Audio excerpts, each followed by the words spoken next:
essentially, that brought Samuel into the life of Israel, and Samuel became the prophet who anointed kings. The changing Israel from a tribal nation into what was the word I used last week? A monarchy. Suddenly, not suddenly, but from a tribal nation into a monarchy, into people ruled by a king. And Samuel actually says, well, your people wanted a king, so I'm giving you a king. And if you're gonna have a king, you better obey your king, and your king better obey God. So there. Saul is described in 1 Samuel as a handsome, very handsome man. He's a donkey drover. You know, that's what they call donkeys. It's not a herd, it's a drove of donkeys. So he's a donkey drover. That's his job. That's what he does for his dad. And Saul is sent by his father out to search for some stray donkeys that had strayed from the drove. And as he's out looking with his manservant, his male slave, looking for the donkeys, he 3 days. They're looking for the donkeys and they can't find them. And they finally decide, well, what we're going to do is look for a wise man, and maybe that wise man will tell us what direction to go in. So they find Samuel. And Samuel says, well, don't worry, the donkeys are already found. But by the way, Saul, I'm going to anoint you king over Israel. This is a man who stood head and shoulders above all the other men. This is a man who was noticeable in a crowd. And so Samuel says, you are going to be the king of Israel. And Saul goes, I'm the donkey drover, but whatever you say, Samuel, you're the holy man. He goes home to his father to check to see whether or not they found the donkeys. And they did. But he doesn't mention to his father that he's been anointed king over Israel. One thing leads to another, and eventually this wondrous Saul warrior is a man who comes to the rescue of his people when they are attacked by the Philistines. Constant warring between the Israelites and the Philistines, let me tell you. He rescues his people from the Philistines and becomes a champion of the people. As his life continues and as he is the leader over the nation of Israel and as he is the king over the nation of Israel, Samuel continues to warn the people of Israel and warn Saul, you better obey God. And people, you better obey your king who is obeying God so that you're all on the right track with God. Saul is instructed by Samuel to go kill all of the Amalekites. Kill them all. Everybody, go kill all the Amalekites. I'm ticked off at them. I'm done with them. They need to be erased from the face of the earth. So Saul goes and just does half the job. And he brings back some of the best livestock, brings that back, and he's going to sacrifice that to the Lord. Samuel comes to him and says, how'd things go with the Amalekites? And Saul's made the mistake of taking the king of the Amalekites prisoner and brought him back home with him, along with all the livestock. And there's this cute little passage where Samuel's hearing the bleating of sheep in the background, and he says, Saul, what's that noise I hear back there? Sounds like the bleating of sheep to me. Now, you and I think, well, it's reasonable for Saul, the king, to make a decision to spare the life of someone, don't you think? We think reasonably. He's a king. If he decides he's going to spare the life of a king and spare the life of livestock and, well, use them appropriately to sacrifice them before God, well, then that should be a decision that he should be able to make. And Samuel says, you know what, you blew it. That's it. You're done. God is not going to be pleased with you. As a matter of fact, God is already looking for a replacement for you. Saul continues as king. he and his son Jonathan continue. And they are both wonderful warriors. They're both very, very good at overthrowing the Philistines, because there are constant battles between the two. When you read Samuel, it's every other page. Oh, we're up against the Philistines again. Okay, fine. Next, Saul and Jonathan are in the meantime working to keep the Philistines at bay. And Samuel goes in search of Saul's replacement. This time it's not a donkey drover. This time he finds a kid from Bethlehem, the son of a Bethlehemite, a man who has 8 sons. God has directed Samuel to go to Jesse and choose from his 8 sons who will be the replacement for Saul. Now, he goes through 7 sons and he says, that's not it. He's not it. No, he's not it. And finally Samuel says to Jesse, excuse me, have you left one out? It was kind of like Cinderella, the last sliver. Have you left one out? He said, oh yeah, there's one more. He's out herding sheep. That's David. He's out in the pasture with the sheep. And Samuel says, well, bring him here. So Jesse brings David.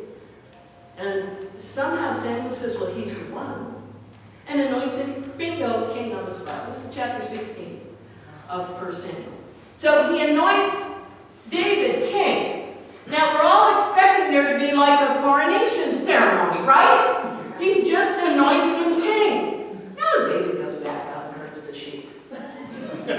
I'm confused. So as I'm reading Samuel, I understand and I realize, and most people in seminary learn this, that there are layers and layers of story that try to be a cohesive story, but it's almost impossible for it to be a cohesive story. Because the next thing in here is that poor Saul, God bless him, I think he's got migraines. He just suffers from terrible headaches, although the Bible calls them, he is possessed of evil spirits. So he gets really, really angry and upset and mad when he has these headaches. And one of his servants recommends that he go and send for someone who is very good at soothing such headaches, one who is a fine musician who plays the lyre, which is a 7-string kind of harp-like looking instrument that you don't pluck, you strum, by the way. It just so happens that David has a degree in lyre. And they send for David, and David comes, and he starts playing the lyre for Saul. There's no mention in this story about the fact that David's been anointed to be the replacement king for Saul. There's just this story about David coming to be with Saul, playing the lyre for him to help soothe his headaches. And we're all going, there's something wrong with this story. There's something missing here. You've got the king who's about to be replaced by the one who's soothing his headaches. Hello? Saul loves David. And he makes David his armor bearer. And David goes with Saul wherever Saul goes, king and king together, totally oblivious to the fact of who's who. When the Philistines attack again, this time bringing who? Goliath. Right. The description of Goliath is fabulous. They never tell us that at Sunday school. When I was reading, I was going, oh, this is fabulous. He's just like gigantic and huge. Anyway, so Goliath is threatening the Philistines. He doesn't do it threatening the Israelites. He doesn't do it once, he does it twice. And David, it's all mixed up chronologically. Somehow David went back home. He must have been on vacation with the sheep for a while, and then he grabs his brothers and he comes back. And he joins Saul. He's his armor bearer, I know. He joins Saul and Jonathan to fight off the Philistines. And he offers to go up against Goliath.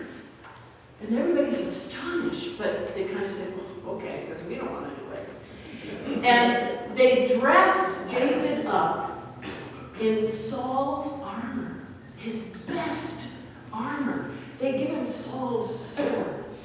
They dress him up so that he can go up against Goliath.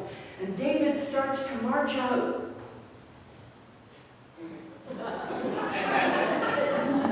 And he can't move because the armor is so heavy. He said, I can't do this. Thank you very much for the armor, but I can't do this. I need to go out there with nothing, just me and my sling. So he goes out and he slings the sling, hits Goliath in the head, over, done. Now Saul and David have a song written about them for this occasion. And the song is, Saul slew his thousands, and David slew his 10,000. Now, if you were Saul, and people were singing the song, Saul slew his thousands, and David his 10,000. And Samuel came to you and said, by the way, you're not in with God anymore, and there's a replacement that's taken over for you. And you have these evil, rotten headaches that have to be soothed away with a lyre. And then you find out that David, in fact, is the replacement. What happens to your behavior? Suddenly, Saul is out to kill David. In the meantime, Jonathan, who is Saul's son, and David have become BFFs. They are best buds. They are so close, as a matter of fact, that they loved one another as their own soul. The statement is made that they loved one another even more than their own wife. That's how close Jonathan and David were.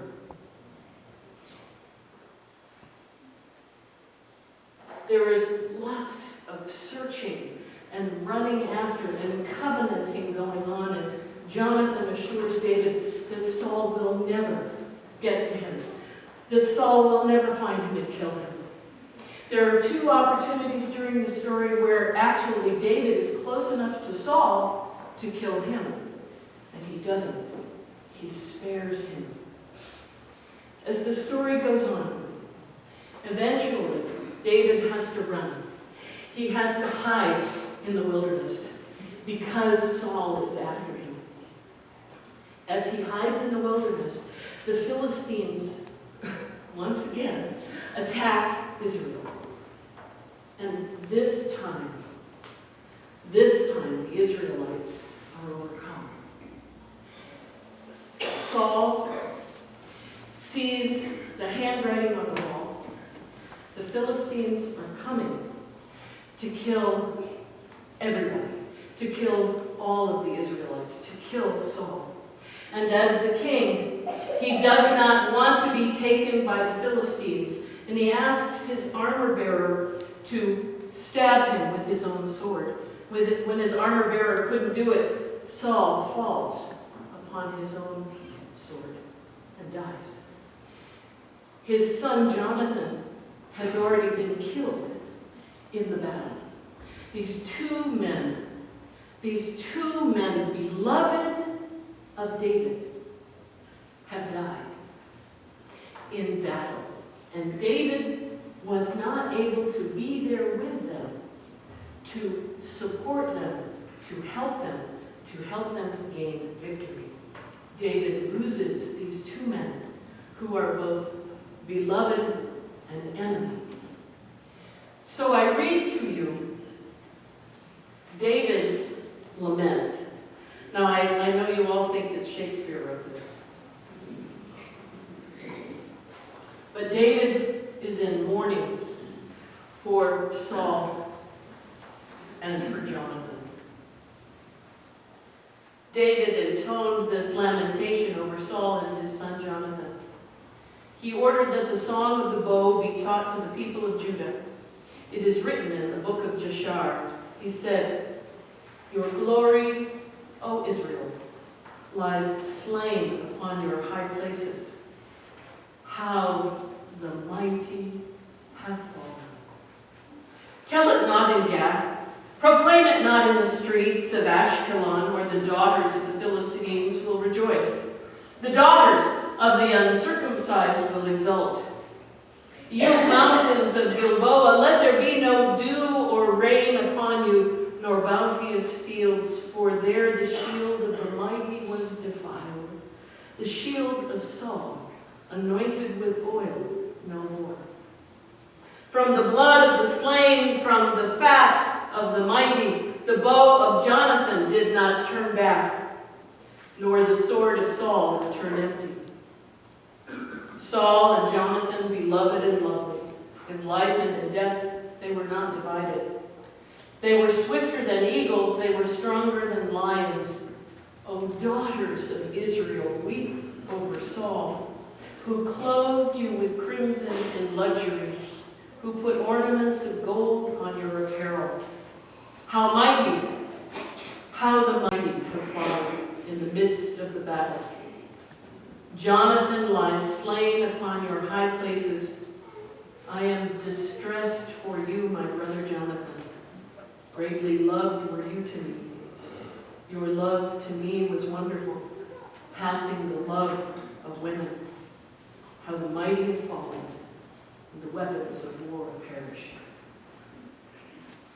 David, moving into his leadership position, has married Saul's daughter. Well, that's a very complicated story, because Saul gave him his daughter, and then he took her away, and then he gave her back to David, and then he took her away again and gave her to somebody else. I guess in those days you could give her any time you wanted. Marriage was good to be with. And so David, who was married to Michal, then was married to Abigail. Getting Abigail was kind of funky the way you got Abigail. Abigail had been married to a really abusive, yucky guy, and eventually that abusive, yucky guy died, and David married her. But David had three wives. Well, then Bathsheba, but so it was four. He was anointed of God. He was beloved of God. He was God's selection for king. He was the man who saved the Ark of the Covenant and brought it back to the people. David, a man bigger than life, not big physically, but bigger than life to all of his people. A man who was one who made some terrible mistakes. A man who made some horrible decisions, but a man who was considered a great king. A man who loved two other men who were his enemies and his friends. David comes to the end of his life at the end of 2 Samuel. And he gives his thanksgiving to God. The last words of David in the book of Samuel. The last words of King David. The oracle of David, son of Jesse, born in Bethlehem. The oracle of the man whom God exalted, the anointed of the God of Jacob, the favorite of the strong one of Israel. The Spirit of the Lord speaks through me. His word is upon my tongue. The God of Israel has spoken. The Rock of Israel has said to me, one who rules over people justly, ruling in the fear of God, is like the light of morning, like the sun rising on a cloudless morning, gleaming from the rain of the grassy land. Is not my house like this with God? For he has made with me an everlasting covenant, ordered in all things and secure. The story of David, the story of Saul, the story of Jonathan, is about relationships. It's an example of what our relationships are like in this world. Give and take, back off, get close.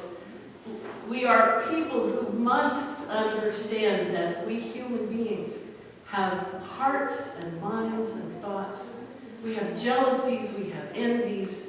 There are all sorts of things that drive us to make the decisions that we make in this life. what Samuel tries to tell us is that if we turn our obeisance to God, if we are always turning ourselves to God, to be obedient to God, then God's covenant with us will always be true.